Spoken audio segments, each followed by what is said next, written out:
Assalamualaikum warahmatullahi wabarakatuh. Hamdan syukran lillah. Assalatu wassalamu ala rasulillah Sayyidina Muhammad ibn Abdillah. La hawla wa la quwwata illa billah. Allahumma salli wa sallim wa barik ala Sayyidina Muhammad wa ala ali Sayyidina Muhammad. Amma ba'd. Para mustami'in yang dirahmati Allah subhanahu wa ta'ala, alhamdulillahirabbil alamin. Saat ini kita sudah memasuki bulan yang sangat dimuliakan oleh Allah Subhanahu wa taala, yakni salah satu bulan dari 4 bulan yang dimuliakan Allah, bulan Rajab. Sembari kita berdoa, Allahumma barik lana fi Rajab wa Sa'bana wa ballighna Ramadan. Ya Allah, berkahilah kami pada bulan Rajab ini dan bulan Sa'ban, dan sampaikanlah kami dengan bulan Ramadan. Mudah-mudahan kita semua mendapat keberkahan di bulan ini dan bulan Sa'ban, sehingga nantinya kita bisa bertemu dengan bulan yang begitu agung, yakni bulan Ramadan.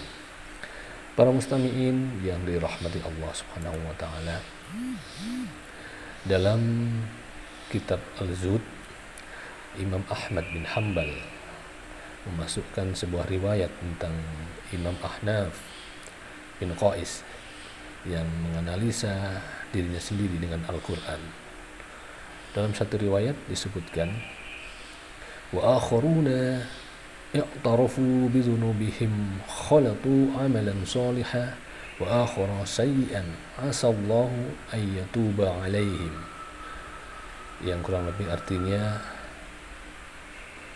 aku periksa diriku berdasarkan Al-Quran, kemudian tidak kudapati sesuatu dalam diriku yang lebih serupa denganku selain ayat ini. Dalam surat At-Taubah 102. Dan ada pula orang-orang lain yang mengakui dosa-dosa mereka. Mereka mencampur baurkan pekerjaan yang baik dengan pekerjaan lain yang buruk. Mudah-mudahan Allah menerima taubat mereka. Ahnaf bin Qais yang wafat tahun 72 Hijriah adalah generasi salaf yang terkenal kemurahan hatinya. Beliau adalah pemimpin kabilah Tamim yang lahir di Basrah. Ia memeluk Islam di masa Nabi. Jadi beliau disebut aslama fi hayatin Nabi. Tapi seperti Uwais al-Qarni, belum sempat menjumpai kanjeng Nabi Muhammad SAW.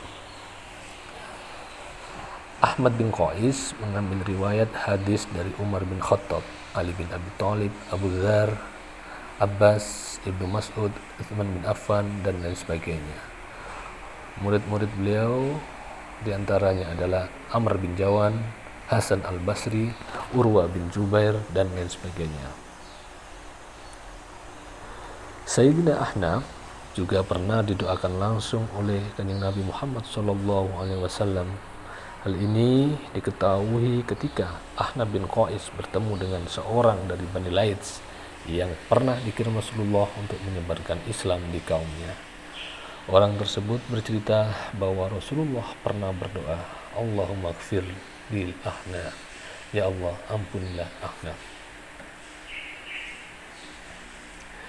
Dalam cerita hikmah ini tentu apa yang dilakukan Sayyidina Ahnaf seharusnya dilakukan juga oleh semua dari kita. Menganalisa diri, memeriksakan diri, dan memandang diri berdasarkan Al-Quran. Apakah ciri-ciri orang sudah bertakwa sesuai dengan kita? Jika sudah, adakah ujub dan takabur tidak merasuki diri kita? Apakah ciri-ciri kemunafikan sudah sesuai dengan kita? Jika sudah, apa yang harus kita lakukan untuk memperbaikinya? Ini adalah salah satu contoh pertanyaan, karena masih banyak hal yang perlu kita periksakan diri kita ini dengan Al-Quran. Kita perlu melakukan otokritik, ya, self kritik diri yang positif, yaitu memeriksa, mendiagnosa apa yang menjadi kekurangan dan kelemahan kita agar kita bisa menjadi lebih baik. Dan jika sudah ada hal baik dari diri kita, tentu ada tingkatan pemeriksaan diri, diagnosa diri untuk menghindarkannya dari ujub dan takabur dan kesombongan. Ma'asyiral muslimin dan mustami'in yang dirahmati Allah, dalam contoh-contoh atau gambaran pemeriksaan diri kita ini tentu kembali kepada hati kita, bahwa ketika kita membaca ayat tentang orang munafik, hati diri kita berkata, kok ada kemiripan dengan kita ya, dengan saya ya. Ketika kita membaca tentang orang-orang yang bertakwa, hati diri kita ini bertanya, kok nggak ada miripnya sama saya. Ketika kita membaca tentang orang-orang yang kufur nikmat, hati ini berujar, kok mirip saya.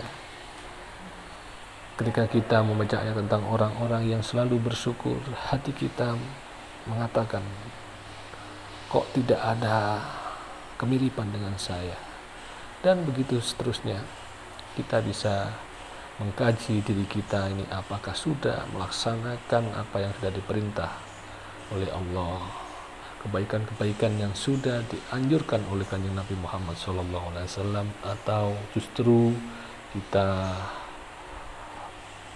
mengerjakan sesuatu yang dilarang oleh agama, dilarang oleh Allah, dan menjadi sesuatu yang sangat dimurkai oleh Allah. Di sini nanti akan kita lanjutkan kisah hikmah di episode berikutnya, dan untuk sementara kami akhiri.